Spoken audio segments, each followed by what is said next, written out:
सम्राट चौधरी जब से बिहार के मुख्यमंत्री बने हैं तब से एक ही परिवार उनके निशाने पर है और वो परिवार है लालू परिवार। हाल फिलहाल में लालू परिवार पर शिकंजा कसा गया, जिसके बाद अफरा तफरी का माहौल बिहार के अंदर देखा गया। कभी लालू प्रसाद यादव तो कभी राबड़ी देवी से सुरक्षा वापस ले ली जाती है और उसके बाद पूरे परिवार में एक बड़ा कदम उठाया जाता है। वो कदम होता है कि अगर Z+ की सुरक्षा वापस ले ली गई है तो हम तमाम और सुरक्षा का क्या करेंगे। सुरक्षा गार्ड को वापस भेज दिया जाता है, राबड़ी आवास से वापस भेज दिया जाता है और ये कहा जाता है कि हम सरकार द्वारा किसी भी सुरक्षा को नहीं लेंगे। अब ऐसे में आरोप प्रत्यारोप का सिलसिला शुरू हो जाता है, लेकिन इस बीच में एक बड़ी खबर सामने आती है जब राबड़ी देवी की तबीयत बिगड़ जाती है। जी हाँ, आपको बता दें कि कल अचानक से जो गहमा गहमी देखने को मिल रही थी, इस बीच में राबड़ी देवी की तबीयत बिगड़ जाती है, अस्वस्थ वो दिखाई देती हैं और उन्हें एक तरह से उनके स्वास्थ्य का ध्यान रखने की सलाह दी जाती है। और इस बीच में तेज प्रताप यादव जो बड़े बेटे हैं वो राबड़ी आवास पहुंच जाते हैं अपनी मां राबड़ी देवी से मुलाकात करने के लिए। सरकार द्वारा एक फैसला लिया गया और इस फैसले के बाद माना जा रहा है कि बेशक टारगेट परिवार को किया जा रहा है, लेकिन इस घटनाक्रम के बीच में एक बड़ा मेलजोल हो सकता है। एक जो मनमुटाव परिवार के अंदर देखा गया था वो मनमुटाव खत्म हो सकता है। क्योंकि ये कहा गया कि तेज प्रताप यादव बिना सोचे समझे अचानक राबड़ी आवास पहुंच जाते हैं, सिर्फ और सिर्फ इसलिए क्योंकि उनकी मां की तबीयत खराब हो जाती है। और इसके बाद वो सरकार पर ही सवाल खड़े करते हैं कि आप महिलाओं को सुरक्षा आपको देनी चाहिए, लेकिन आप सुरक्षा छीन लेते हैं। ऐसे गंभीर आरोप तेज प्रताप यादव द्वारा भी लगाए जाते हैं। आपको बता दें क्या कुछ चला।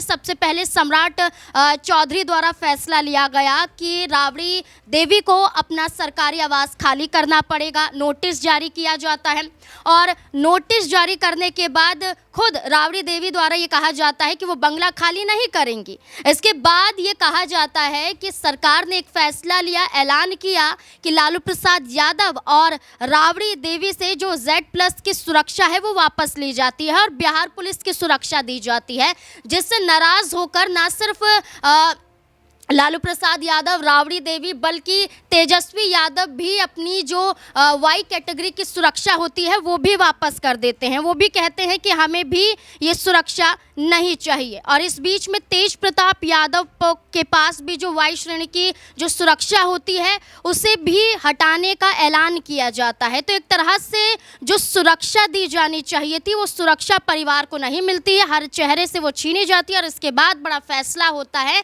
कि हम कोई भी सुरक्षा गार्ड अपने आवास के पास मौजूद नहीं रहने देंगे।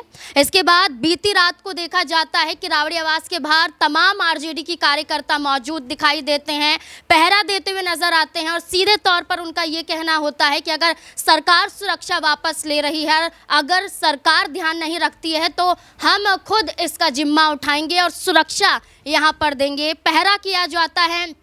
कभी कुछ कार्यकर्ता लाठी डंडों के साथ आवास के बाहर खड़े हुए नजर आते हैं तो कभी कुछ कार्यकर्ता वहां पर मौजूद दिखाई देते हैं। ये बताया जाता है कि सरकार कैसे दोगलापन दिखा रही है।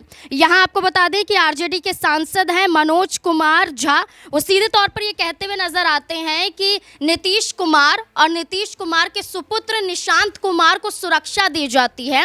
उनके पास एक नई यहाँ पर 2-2, 3-3 बंगले मौजूद हैं और जब देखा जाए तो लालू परिवार से सुरक्षा छीनी जा रही है।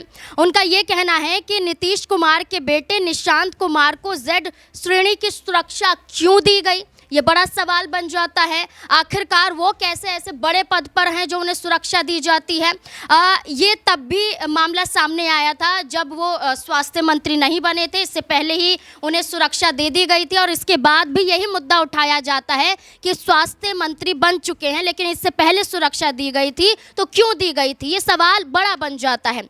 और इसके अलावा आपको ये बता दें कि RJD प्रवक्ता है शक्ति सिंह, वो भी ये कहते हैं कि आप सुरक्षा ले लेंगे, इसका मतलब ये ये नहीं है कि हम डर जाएंगे, डर कर बैठ जाएंगे, सरकार के आगे झुक जाएंगे, हम ऐसा कोई कदम नहीं उठाएंगे, बल्कि हम खुद इसका बीड़ा उठाएंगे और सुरक्षा यहाँ पर पूरे लालू परिवार को देंगे, ऐसा उनके द्वारा कहा जाता है। आपको बता दें, ये कहा गया था कि पहले राबड़ी देवी को अपना बंगला खाली करना पड़ेगा, जो पटना में मौजूद है 10 सर्कुलर रोड पर, वो खाली करना पड़ेगा, क्योंकि ये जो बंगला है वो मंत्री नंद किशोर राम को अलॉट किया गया था और विधान परिषद के नेता प्रतिपक्ष होने के नाते राबड़ी देवी को दूसरा बंगला यहाँ पर दिया गया था, जो 39 हॉर्डिंग रोड पर स्थित है। लेकिन राबड़ी देवी ने साफ तौर पर इनकार कर दिया था और इसके बाद से ही उनकी सुरक्षा वापस लेने का फैसला लिया गया।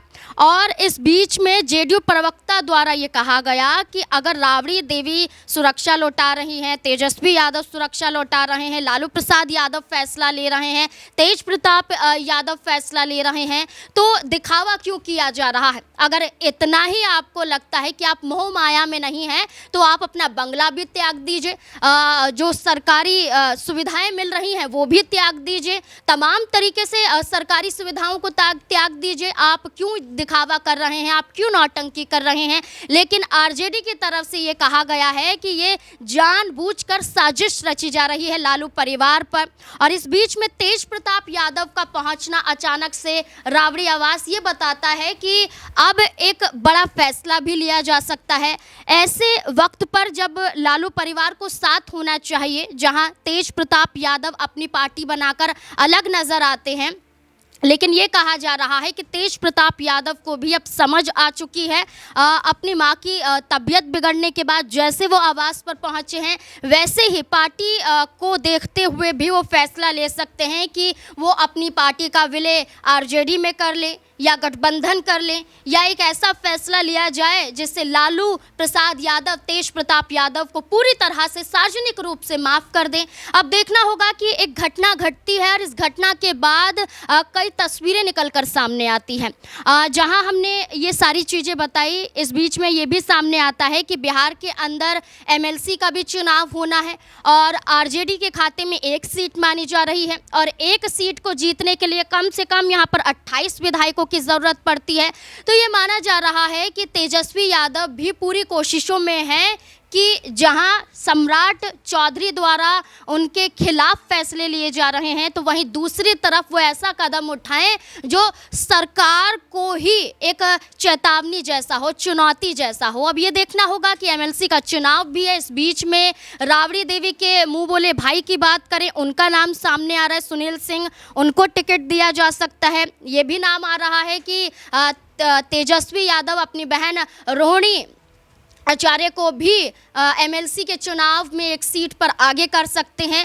तो ये सारी चीज़ें चल रही हैं। अब देखना होगा कि बिहार में आने वाले दिनों में और क्या कुछ घटता हुआ नज़र आता है। इस पूरे मुद्दे को लेकर आपको क्या लगता है, अपनी राय कमेंट सेक्शन में ज़रूर दें।